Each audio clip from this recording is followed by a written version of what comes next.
can you just tell me which political party you belong to? I do not want to respond to this question. I remain PTI. You are not before us. Yes, you're not before us. You are. You keep referring to yourself. They filed my papers. I don't know why So they filed my you are papers. partyless. I mean, it's not a state secret. But me- It's a factual plea. For me, the person Salman Akram Raja is not relevant. I will, with great respect, not answer that question at the moment. We are asking you which political party you belong to. You don't want to answer. But as far as Kamal Shazab is concerned, she is PTI and she will join SIC if SIC is allowed seats. I'm very grateful for that opportunity. I've done my duty, but I've placed my points before the court. Now it's for the court to decide. आपसे भी सच नहीं बोला जा रहा। सच बिल्कुल बोला जा रहा है। 2018 में PMLN के साथ वही हो रहा था जो आज PTI के साथ हो रहा है। And nobody speaks the truth. This is something known to everyone. And that is how Constitution should be interpreted to uphold the democratic principles and the structure and particularly the rights of those voters who have been wronged. CMA 5913 states all of that. I urge the court to read my CMA 5913 on behalf of PTI. We've explained what we were facing. Or anything left? I'm very grateful for that opportunity. Everyone concluded? Yes. Chal. Reserve. All the facts are now before your lordships, and your lordships can make any order that advances and implements the Constitution. We are only here to assist. Your lordships are not bound by my prayer. They are not bound by my arguments. So anything that your lordships feel is the mandate of the Constitution should be granted. Now I move on. Kindly see. The Peshawar High Court, I'm still reading paragraph 4, has called this purposive interpretation by saying that since the word includes and definition clauses does not imply exclusivity, therefore here also in Article 51(6)(d it will not imply exclusivity. Now that's a completely different context.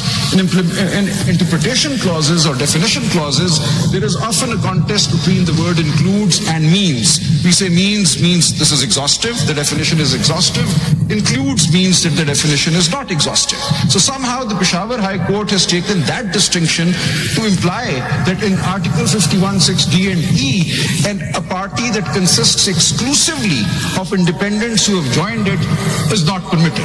Now, there is nothing in the Constitution to say that. Kindly read paragraphs 15 to 17 of the Peshawar High Court judgment. In addition, it is submitted that the Peshawar High Court has erred in interpreting the word includes as if it only means added to.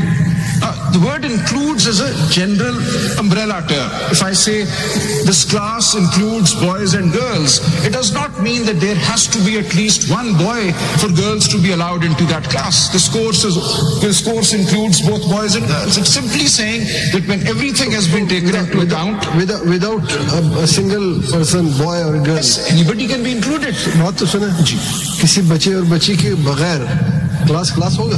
No, वो ये कह रहे हैं कि आप join कर लेंगे. किसी को ज्वाइन करेंगे? ज्वाइन किसको करेंगे? A political party exists outside Parliament. We know political parties exist outside Parliament. So I'm submitting there is no language. Your lordships will have to introduce something to the language in order to create this restriction. I read on. It is submitted that the Peshawar High Court has erred in interpreting the word includes as if it only means added to.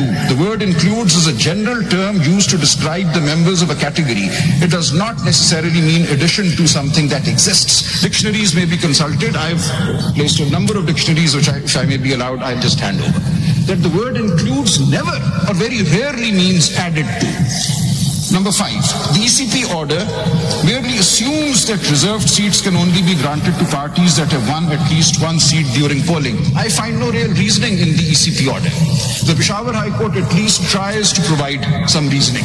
But the ECP assumes that this is the situation.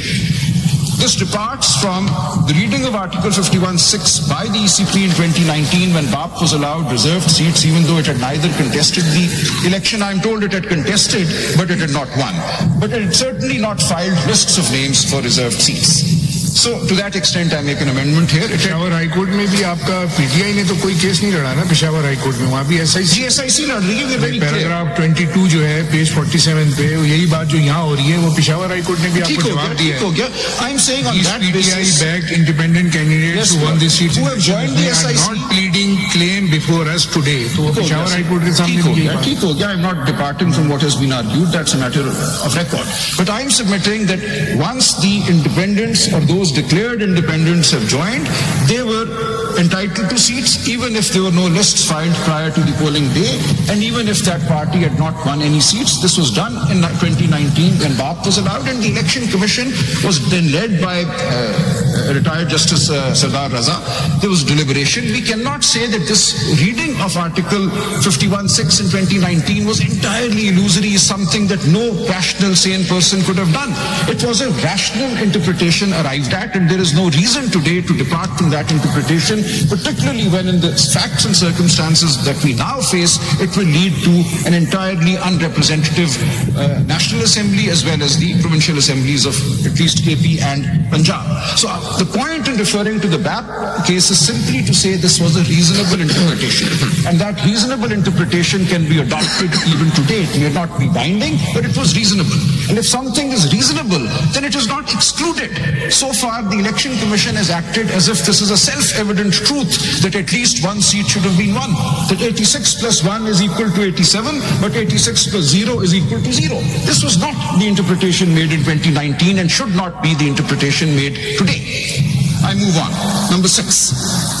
The Attorney General had to rely on Article 63A, Clause 2, to read the requirement of at least one seat directly won into Article 51(6). So I found the argument made by the learned Attorney General interesting. He felt that reading 51(6) with 63A, Clause 2 gives us the basis for saying that there should be at least one seat. And his argument was that it talks about a parliamentary party. And the question was raised that when does a parliamentary party come into existence? And the answer was that within the 3-day period, if people, independents, have joined a political party, then thereafter, as soon as they take oath, they become members of the parliamentary party. Nothing more is needed, no procedure is given. So in the 3-day period, these independents joined the SIC. When they took oath, SIC became a parliamentary party. So nothing is inconsistent about, the way things have happened. And the Election Commission therefore accepted the SIC as a parliamentary party. And it accepted it during that 3-day period also as a political party that may be joined. So when declarations were filed under Rule 92, Clause 6, that was read at length a little while ago, they accepted those declarations and said, yes, this is a political party that you can join within that 3-day period. So that entire reading of the Constitution, of the rules of the Election Act cannot now be declared a mistake or an arbiter only to oust us. So this reliance or reference to Article 63A is entirely irrelevant. A parliamentary party came into existence when those who had joined within 3 days took oath and became members of the National Assembly. They became a parliamentary party. Number 7. The reading of Section 104 of the Election Act 2017 is dependent on the reading of Article 51(6). If parties consisting of independents who had not contested can be allowed reserved seats, then Section 104 must be read to allow opportunity to such parties to file lists and nomination papers after the polling day and announcement of the results of the directly won seats. So if your lordships and my lady were to come to the conclusion that the SIC members, as a result of independents joining them or those declared independent joining them, are entitled to reserved seats, then there is no restriction in Article 51(6) as to the time when the lists and the nomination papers are to be filed. Even Section 104 in its own language does not say when this is to happen. So we can file lists tomorrow, they can have a 4-day scrutiny period, and the whole process can move further. There is no impediment at all. Now, just for a moment, again, going back to the facts that I've stated in CMA 5913 on behalf of PTI, I will not read these, it's just 3 or 4 pages, but these may very kindly be looked at. This will explain what happened. The Nazariati ticket was filed because we were told your PTI tickets are not acceptable. So we had no option then. We were desperately trying to give the people of Pakistan an opportunity to vote for the party that they want to vote. It was our fear that if each constituency, a National Assembly constituency in Punjab at least, has one NA candidate and 5 provincial assembly candidates underneath, 6 different symbols in one constituency. This is the election we had to fight ultimately. So in order to prevent that from happening, we went for the Nazariati in the hope that we would have a common election symbol. But that was quashed both by the Election Commission, the order that Faisal Siddiqui Saab just read, and I actually on my own felt uncomfortable. So I gave it, and within 5 minutes I took it back. I said, no, come what may, I'm going to contest as PTI. Since you keep bringing your person into the matter. They filed my papers, sir. They filed my papers. I did not. Can you just let for the question? If I ask you today, because there's a statutory declaration which says you belong to Nazariati. I would not, my lord. I know what my lord is saying. There's a reason why I'm interrupting with great respect. No. This is a matter before the courts. I would request my lord not to make any comment. I'm not making a... Please, it's not a comment, it's a question. The statute declaration which shows you as Nazariati, there's a certificate which you referred to which shows you as PTI, and now you're saying you are Sunni. You may not respond to. Now, can you just tell me which political party you belong to? I do not want to respond to this question. I remain PTI because you are not before us. Yes, you're not before us. You are. You keep referring to yourself. So they filed my papers. I don't know why. You are partyless. I mean, it's not a state secret. It's a factual plea. For me, the person Salman Akram Raja is not relevant. I will, with great respect, not answer that question at the moment. We are asking you which political party you don't want to answer. As far as Kamal Shawzab is concerned, she is PTI and she will join SIC if SIC is allowed seats. I'm very grateful for that opportunity. I've done my duty. I've placed my points before the court. Now it's for the court to decide. आपसे भी सच नहीं बोला जा रहा। सच बिल्कुल बोला जा रहा है। 2018 में PMLN के साथ वही हो रहा था जो आज PTI के साथ हो रहा है। And nobody speaks the truth. This is something known to everyone. And that is how Constitution should be interpreted, to uphold the democratic principles and the structure, and particularly the rights of those voters who have been wronged. CMA 5913 states all of that. I urge the court to read my CMA 5913 on behalf of PTI. We've explained what we were facing. Or anything left? I'm very grateful for that opportunity. Everyone concluded? Yes. चल reserve ठीक इसमें लिखिए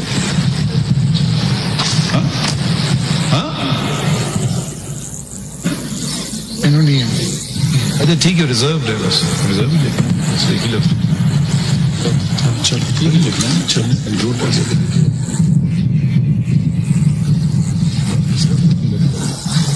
a long order. Anyways, we haven't discussed, so we can't say anything. It will be reserved.